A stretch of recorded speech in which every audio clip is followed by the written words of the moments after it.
But anyway, what's our next topic, man? Yeah, so we'll talk about the twins. Yeah, let's talk about the twins, man. All right. So some of y'all might be familiar with the story that we talked about before with Paul Mooney, who's a famous comedian in the black community, and well, not the black community, but black comedian, and Richard Pryor's son, Richard Pryor Jr., supposedly having some kind of sexual relationship when Richard Pryor Jr. was very young, underage.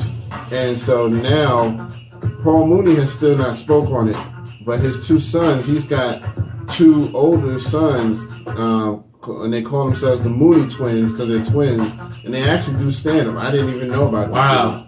Yeah, so their act is called the Mooney twins. But anyway, so they came out and did an interview where they spoke on it, and they basically said that they don't believe that any of it is true. And, you know, they pretty much defended their father. To me, it sounded like they were just two guys who were just, well, that's our father, so we're going to defend him anyway, you know, because we have to. But at the end, they basically said, if there is something, let Richard Pryor Jr. speak on it and tell it, you know what I mean? But so far, we haven't heard him admit that there was anything happening. Well, he kind of did, though. Yes. When I saw Richard Pryor Jr.'s interview, he said something happened. He just didn't go into detail. So he did say something happened. He was just like, yeah, I was underage. And so, because they were asking him, did you consent to it? And he was like, how could I consent? I was underage. Nigga. So, you know, so, you know what I mean? Right there, he admitted something happened. But when they asked him, they kind of tried to press him. He was like, nah, I'm not going to speak on it. I'm done. I got to go. So it's something happened. So for y'all to say that he didn't admit nothing happened, that's what really kind of got me.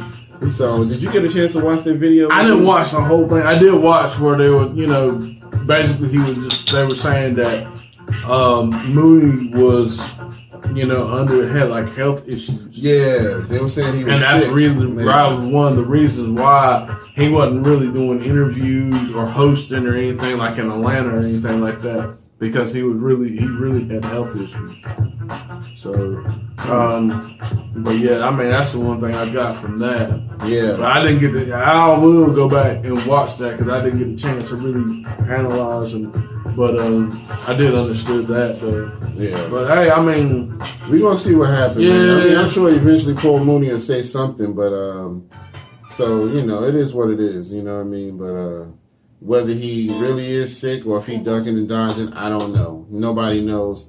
But I mean, he might be, you know, having some issues or whatever. So, dang. Yeah. Man, Facebook is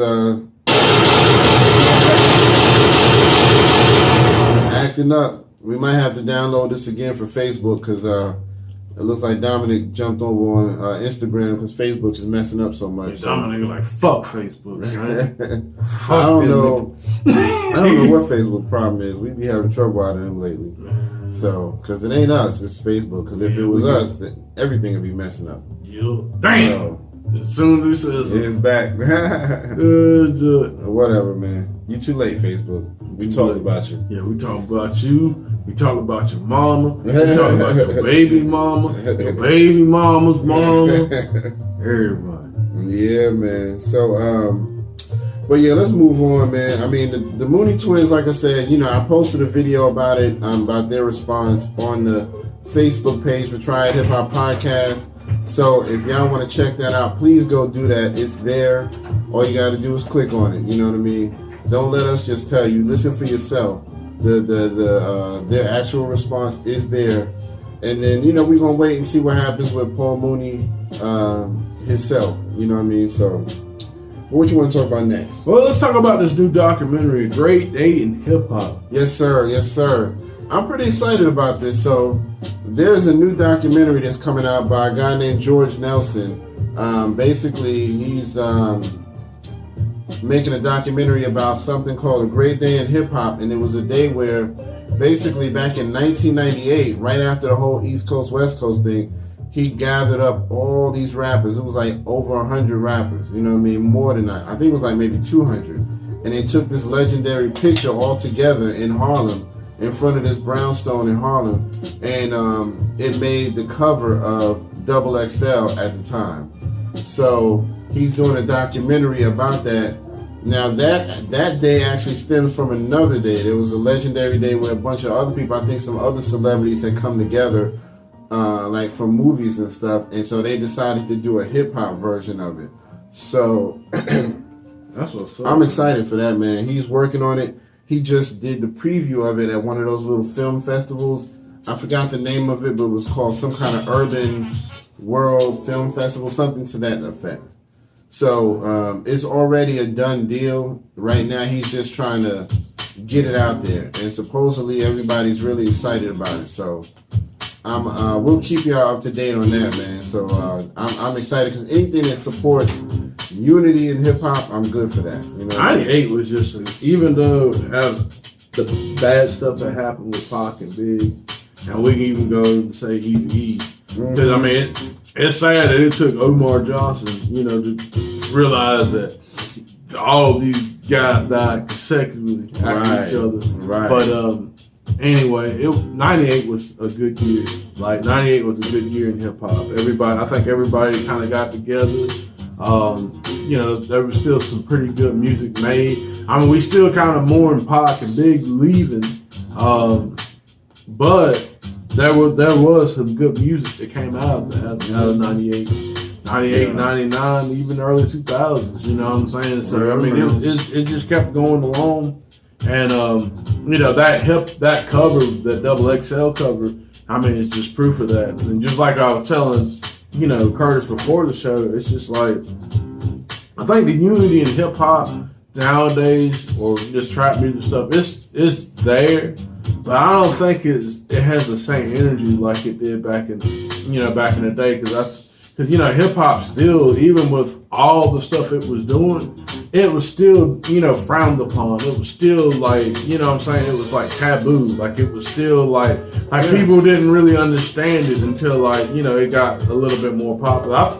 I think probably around when Eminem got into the game or whatnot, I think it was more so people kind of went backlash against that, but once you got white America into it, I think it kind of just took off. But you know what I'm saying, and I'm not saying that Eminem did that by himself. I'm just saying as far as because there was still plenty of whites listening to hip hop and loving it, before him came out. But talking about the mass majority, the people that what I'm saying, that wouldn't necessarily listen to hip hop. Yeah, I agree. So yeah, it is what it is, man. We're gonna see what comes about this, and like I said, we're gonna keep y'all updated on that. So so we appreciate y'all, man.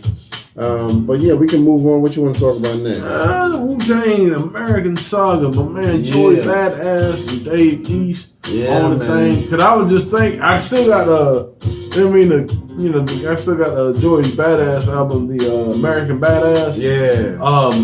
Man, I never heard the whole album. It's a good album. I got it in the truck right now, man. Okay. Good album. It's for this generation as far as the new school style. And it's still got a little bit of old school flavor to it, and it's got a message. So old heads and youngsters alike really need to get that album. I'm serious. Man. That album, if you woke, like the kids say, if you woke, that's you need that shit. Okay. That shit. We're gonna check that out, man. You need it. But yeah, so first of all, Wu-Tang and American Saga. Let me throw my W's up for the Wu. You know what I mean? I gotta throw my W's up. Yeah, my man. They doing it big, man. I have to admit, I'm not gonna give y'all a bunch of details, but they are doing a great job with this show. It's on Hulu, and they release an episode every week. I think they're doing maybe 6 or 7 episodes, and right now they're up to number 4. Okay. So I have watched the first 3. So I still got one more to watch to get caught up, but so far it's very, very good. I'm not going to give no details, but just know it's worth it because you really find out some behind the scenes stuff that you would have never known. You know what I mean?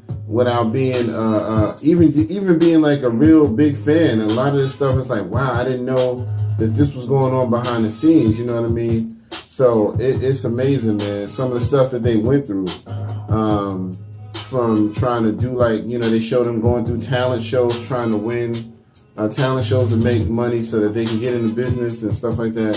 So it's very good, man. I can't even say enough about it. It's very good. Everybody does a great job of playing their character, especially my man playing ODB. My man does a good job of ODB. I was sitting there like, yo, I can't even believe this. Right. Dave East does an incredible Method Man. He man.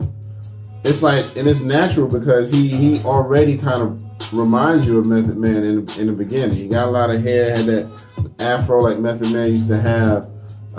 He keep his hair in braids and stuff like that, like Method Man used to do.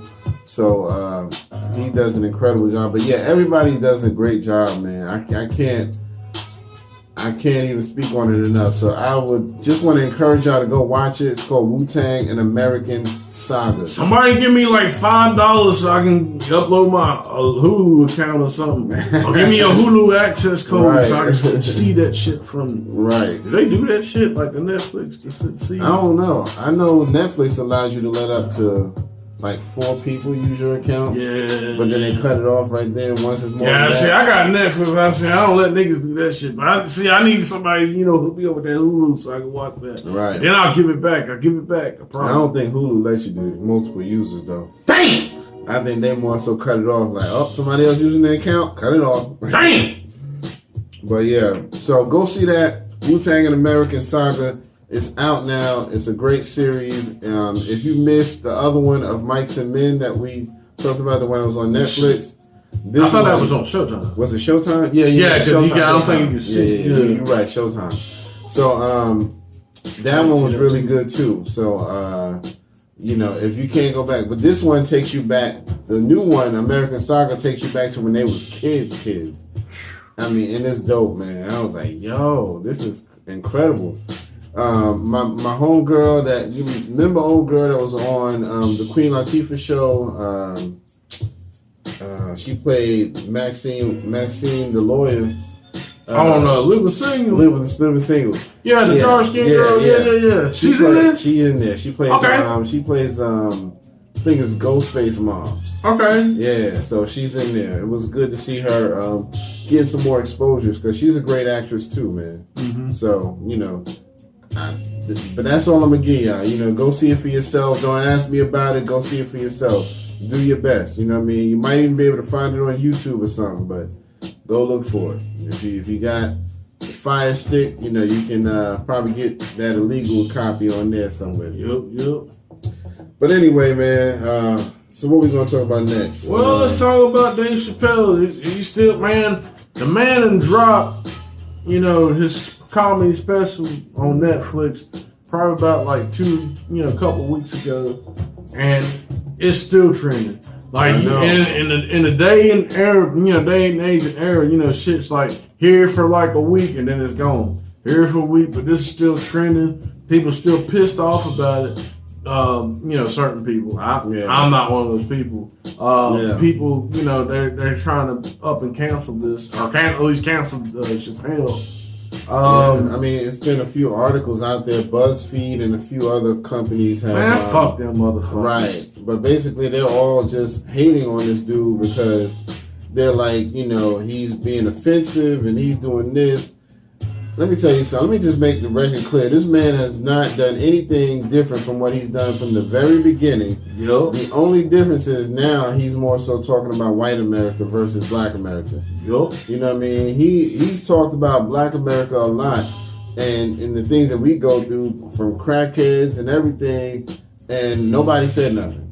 But now that he's calling out white people for their opioid addictions and all of that, everybody got a problem with it. Oh, when he's talking about the LGBTQ people, everybody got a problem with it. See, that's the thing that kills the me. LGBTQ people don't even got a problem with it. That what kills me about it is really,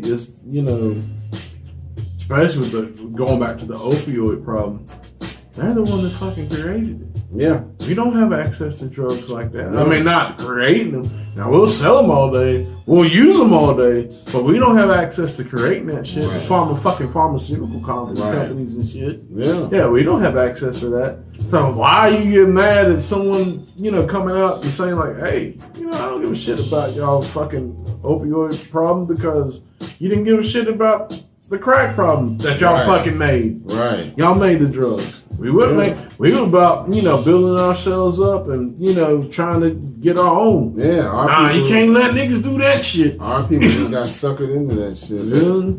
And what it is they crack is a cheap drug. So it's easy to come by. So that made the people, even on a low budget, you can just throw a couple dollars. Such as heroin. Heroin's cheap, and that's the thing about a lot of those. People, a lot of the folks that had needed pain pills and stuff, the pain pills were high. So they figured like the heroin was cheaper because it's a heroin, what, a little form of dopamine or morphine. Yeah. So they made it, cheaper. Yeah. And so white people were going to take that for the pain because it was cheaper. Yeah, so that's what it is. Yeah, man. and that's what started that shit. So it's like they just all of a sudden now it's like people have this thing now. It's okay that you offend other people and it's funny, but as soon as you do something that gets under my skin that may affect me, oh, now I got a problem with it. So I ain't trying to hear all that, man. My thing is, like you said, if you don't like it.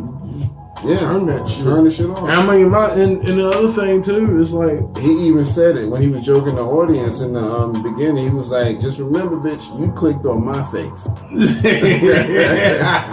You clicked on my face. I mean, and my thing of it is too, you talk about they talk about the LGBTQ. Yeah, I think majority like your gay people and stuff like that, if they have reason. They're like, okay, you may not agree with my lifestyle or you might joke about my lifestyle, but I'm going to go on about my life. And that's really how you should be. Exactly. But you got a lot of these people that are trying to push this power. I mean, and it's really kind of fascist, like this is how I feel about this. And you shouldn't say this because I feel this way. But lo and behold, we get shot down, we get killed, a man's taken from us. You don't give a shit about how we feel. Yeah, exactly. But when it comes to your little feelings, it's an issue. Yeah. So come on, man. Ain't nobody trying to hear all that, man. Man. I'm over that shit, man. Dave Chappelle's the realest comedian out right now. Yep. So, and speaking of comedians, let me just throw this in there because I think we might have brought this up before, but I just want to remind everybody we didn't, Eddie Murphy is going back out on tour. So that is a dope thing right there. Matter of fact, we should be clapping that up, man. Eddie Murphy is. We're gonna clap that up in about 10 minutes. My soundboard fucking up. All right, here we go. So Eddie Murphy's going out on tour.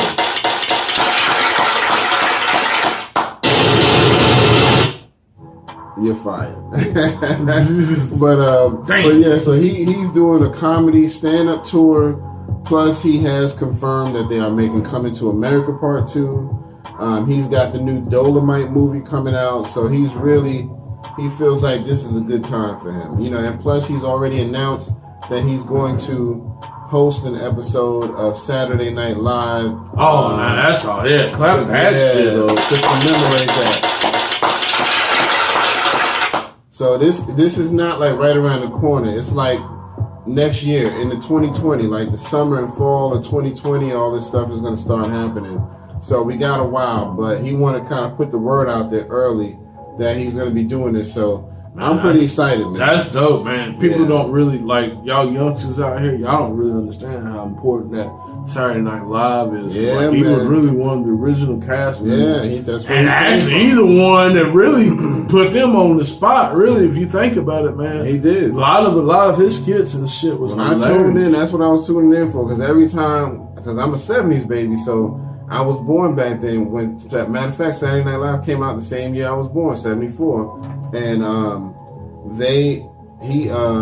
he used to do, what was it, Gumby, Mr. Rogers, the Black Mr. Rogers, man.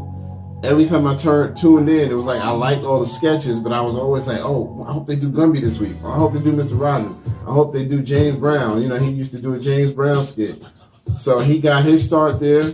Chris Rock got his start there. Yep. Tracy Morgan got his start there. Yep. You know, a lot of great comedians got their start on Saturday Night Live. So trust me on that one. It's a pivotal part of the culture when it comes to comedy.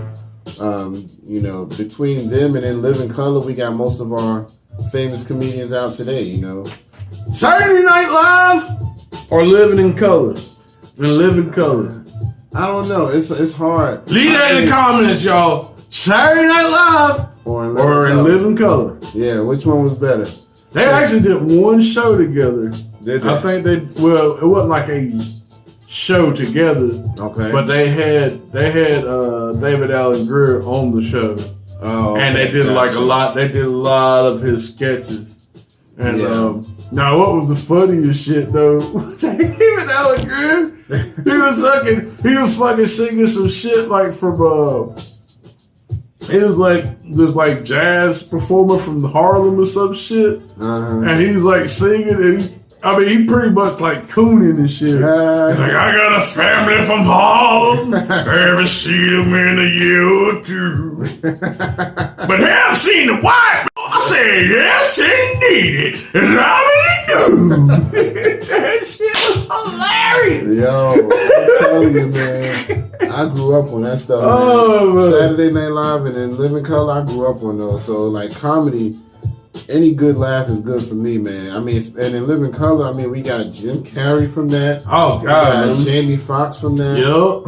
We got all the Wayans brothers from that. Yep. So, you know, I mean, that show right there in itself. But I gotta say, if I had to pick one that made me laugh the hardest, it would have been In Living Color. Saturday Night Live has always been good, but because it's a longer show, it's an hour and a half, some of the sketches may be all right. Some of the sketches, you know, kind of hit or miss. Yeah. But in Living Color, you have more hits than misses. You know what I mean? 9 times out of 10, you was laughing no matter what. Yeah, Saturday Night Live, I will say, like, as far as, like, the Adam Sandler's, the Chris Farley, rest in peace. Yeah. Fucking Phil Hartman. Yeah, Phil Hartman, rest in peace. Man. You had, what my man, Rob Schneider. Yeah. David Spade. You had them cats. Yeah. You know, they so did pretty good. People. Jay Farrow came. Yep. Man, listen. But I think overall, like, I'm with you. Like Living Color was probably like, because now Saturday Night Live is kind of like. I mean, it's been the longest running, but I think the longer it runs, man, it just, you know what I'm saying? It just it's kind of fell off. Yeah. You know. Yeah, so they still do a little something, but yeah, over the years it has kind of been a little downhill. But I still watch it faithfully. Whenever there's a new season, I'm watching it. So, but yeah, Saturday Night Live, you know, they lost a lot of people over the years. You know, John Belushi, Chris Farley, Phil Hartman. I mean, and they were like people who would have been so dope if they would have stayed alive. Man. So dope. Every time I be thinking about it, I'm like, man, if Chris Farley was still here, man, if Phil Hartman was still here. God, Chris, I'm a man! You're a man! I'm a real! Man, I never worked with a crowd this large. It was like 4 people. First off, I am 35 years old. I am divorced, and I live in a van down by the river. I live down by the river. Oh man. Oh yeah, man. But he made a few good movies before he passed away. So we still got stuff like that. What's the one, the Beverly Hills Ninja, I think it's called? I didn't see that one. Yeah, that one was pretty good. I seen the Black Sheep. And, that was good too. Black Sheep. And, I'm trying to think of the other one. Yeah, he had a few. It's him and David Spade. Yeah, because him and David Spade was in the Black Sheep, and then there was one more that they did. I can't remember what it was, but it was good either way. But yeah, man. So, y'all let us know if y'all old enough to know about them shows. What was your favorite? Was it Saturday Night Live or Living Color? Did we get the chance to talk about the Paige Kennedy thing already? Yeah, we already talked about that. Yeah, we already talked because we shouted out Lord Jamal's birthday. That's and we right. kind of had to show him that between me and you, we know a couple Jamal verses. Man. Shout out to the God, you know what I mean? Man, respect for Lord Jamal. So, I think, him and Royce, kind of had this little thing for a minute, but I don't think they would have went nowhere. If they would have battled, I think Royce would have probably still won it. Oh, yeah, Royce is a monster, Royce man. is a beast, you can't deny his... Lord Jamal would have gave him a run for his money, though. You can't deny Royce. But, and I think what Jamar is really saying, and we'll talk about something else, but they had a different type of substance.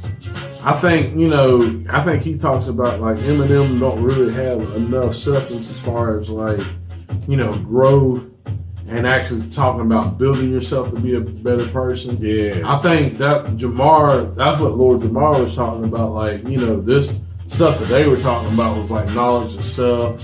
Right. Stay strong, black man. The conscious, empowerment. Yeah. And I think that's what.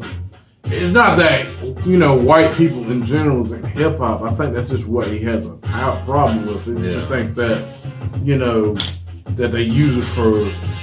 Some of them use it for the wrong reason, and Absolutely. he has his right. You know what I'm saying? Yeah. So and before we close out the show, we do want to remind you guys that we will be this weekend down in Statesville, North Carolina. For the Rock the Mic event. We'll be doing some live interviews from there. God willing. So, we're definitely excited about that. So we will keep y'all posted on that. But it's this coming Saturday evening. So look for that. You know what I mean? Shout out to my cousin who made that possible, my man, Marlon Staten Jr., aka Poppy. I appreciate you. I want to shout out to the Academy. That's going to be down there as well too. They're another show that y'all should check out. They actually have some like spitters and stuff on their show, so check them out. So, anywho, and that's about it, man. I'm looking forward to it. I'm hoping to see everybody. Looking forward to really talking to some people and actually getting meet some of these new artists. So we can get some rapport and actually get some people coming up this way and actually talking. So definitely looking forward to so it. look for some either live videos or uploaded videos this weekend, and don't forget to check out the lyrical breakdown because my man Howie got something in store for y'all.